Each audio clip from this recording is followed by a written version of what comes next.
ഇന്ന് നമ്മളിതേ ഇവിടെ micro beans തോരൻ ഉണ്ടാക്കാൻ പോവാണ്. കഴിഞ്ഞ ദിവസം ഞാൻ വീഡിയോ കാണിച്ചിരുന്നല്ലോ. ഇത് ചെറുപയറിന്റെ മൈക്രോ ബീൻസ് ആണ്. ഇത് ആദ്യം തന്നെ നമുക്ക് ഇതിന് കട്ട് ചെയ്തെടുക്കാട്ടെ. ഞാൻ ഇതുപോലെ സിസേഴ്സ് വെച്ച് കട്ട് ചെയ്തെടുക്കുന്നു. എന്നിട്ട് ഇതിന് ചെറുതായിട്ട് നമുക്ക് നുറുക്കിയെടുക്കാവേ. ഇത് ഒരു പ്രാവശ്യം ഉണ്ടാക്കി കഴിഞ്ഞ് കഴിഞ്ഞാൽ വീണ്ടും വീണ്ടും നമ്മൾ ഉണ്ടാക്കിക്കൊണ്ടിരിക്കേ. നല്ല ടേസ്റ്റ് ആട്ടോ അത്. ഇതുപോലെ ചെറുതായിട്ട് നുറുക്കി വെച്ചിട്ടുണ്ട്. ഇനി നമുക്ക് തോരൻ ഉണ്ടാക്കാം. അതിന് വേണ്ടിയിട്ട് ഇവിടെ ഒരു പാൻ വെച്ച് കൊടുത്തിട്ടുണ്ട്. പാൻ ചൂടായിട്ടുണ്ട്. എണ്ണ ഒഴിച്ചു കൊടുക്കാം.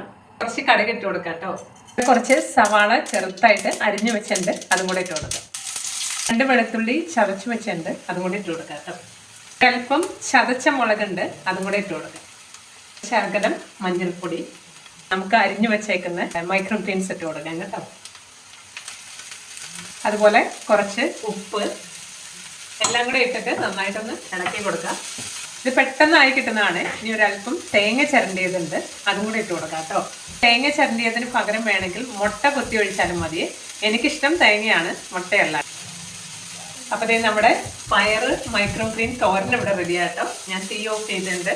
നല്ല ടേസ്റ്റാണ്. ഞാൻ ഓൾറെഡി ഒന്ന് ടേസ്റ്റ് ചെയ്തായിരുന്നു. നല്ല അടിപൊളിയാണ്. മുട്ട കൊത്തി ഒഴിക്കുന്നതെല്ലാം ടേസ്റ്റ് തേങ്ങ ഇടുന്ന കേട്ടോ. അപ്പോൾ ഇതുപോലെ എല്ലാവരും ഒരു പ്രാവശ്യമെങ്കിലും ഒന്ന് ട്രൈ ചെയ്ത് നോക്കിക്കോ. ഈ വീഡിയോയും എല്ലാവർക്കും ഉപകാരപ്പെട്ടു എന്ന് വിചാരിക്കുന്നു. Thank you.